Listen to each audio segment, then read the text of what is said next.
Prepare to be enthralled as we embark on an extraordinary exploration of the hidden threads that weave together the lives of Moses, the iconic biblical figure, and Thutmose III, the renowned pharaoh of ancient Egypt. Delve into the depths of history and witness the astonishing convergence of royal upbringing, military prowess, and the enigmatic significance of their names. Unravel the captivating story of two individuals from vastly different worlds, united by a shared timeline that challenges our understanding of the ancient past. The water of Moses' birth, and the meaning of a common Egyptian royal name.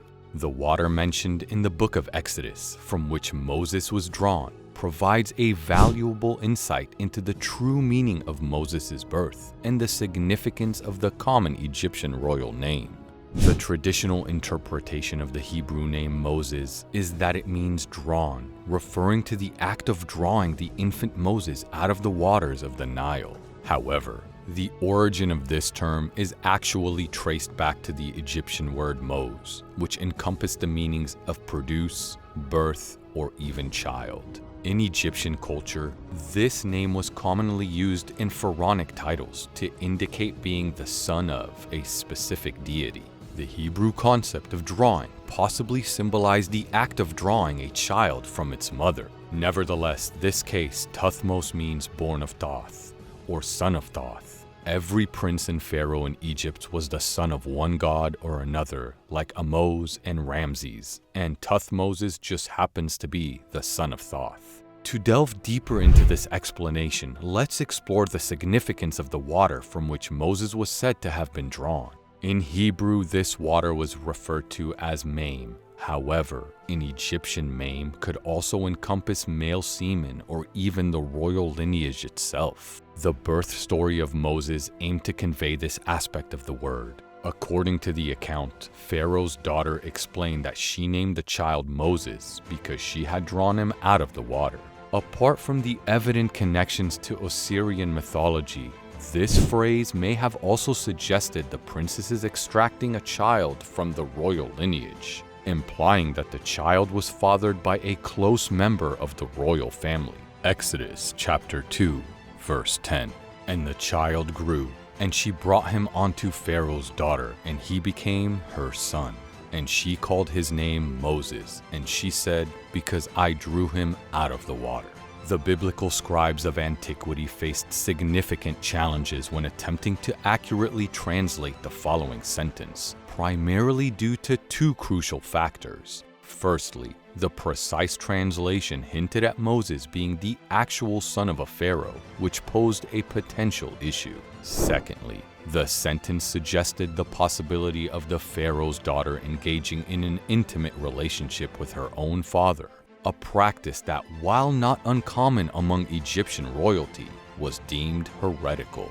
These two aspects created a dilemma, ultimately leading to the adoption of a more neutral translation found in every Torah and Bible thereafter. Consequently, the true essence and context of the sentence were obscured, resulting in an altered rendition that persisted for centuries. However, upon closer examination, an equally evident deduction emerges. Considering the existence of two individuals with similar names and comparable characteristics, it becomes plausible that the biblical figure Moses was in fact Thutmose. Moreover, if we consider the likelihood that Thoth equates to the Judaic Yah or Joe, it is reasonable to speculate that Moses could have been referred to as Joe Moses or even Joseph, as these names convey similar meanings. Military training and leadership.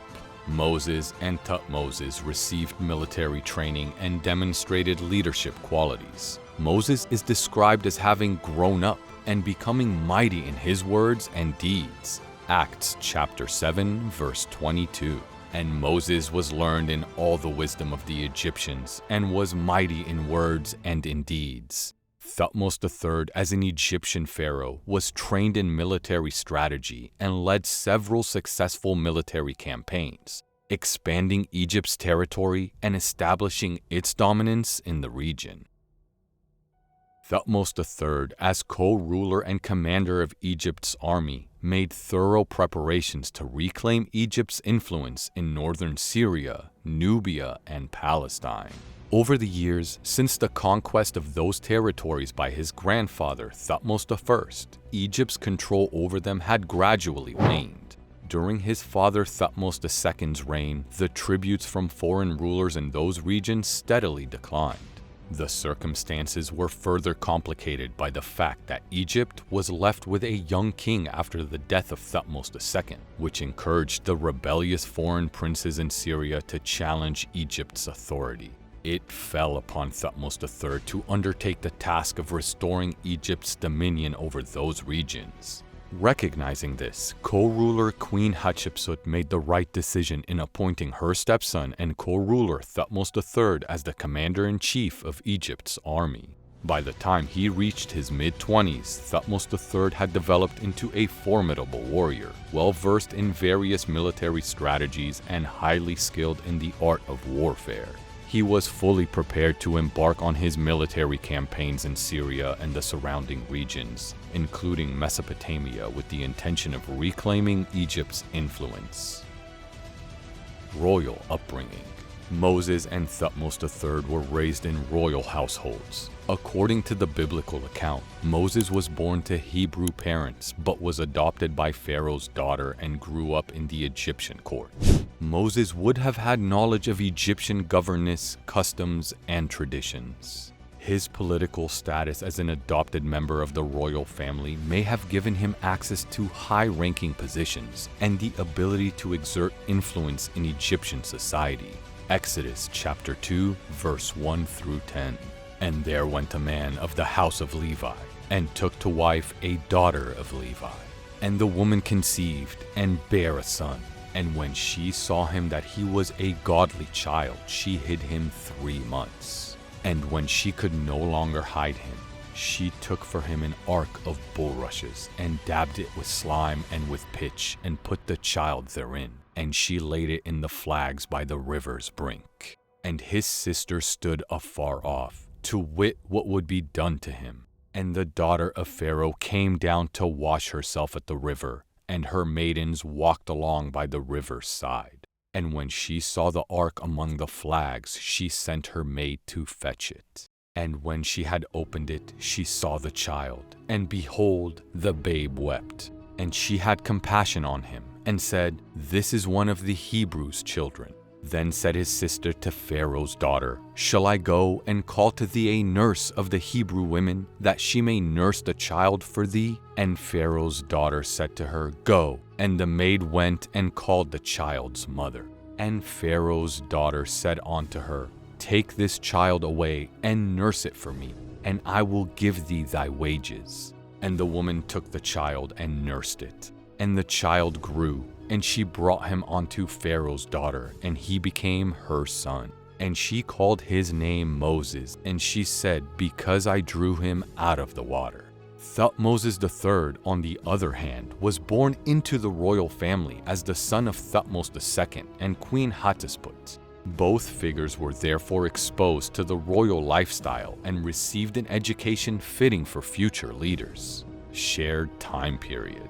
Estimated timeline of Thutmose III's reign overlaps with the proposed time frame for the biblical account of Moses. Thutmose III reigned as pharaoh from around 1479 to 1425 BCE, during the New Kingdom period of ancient Egypt.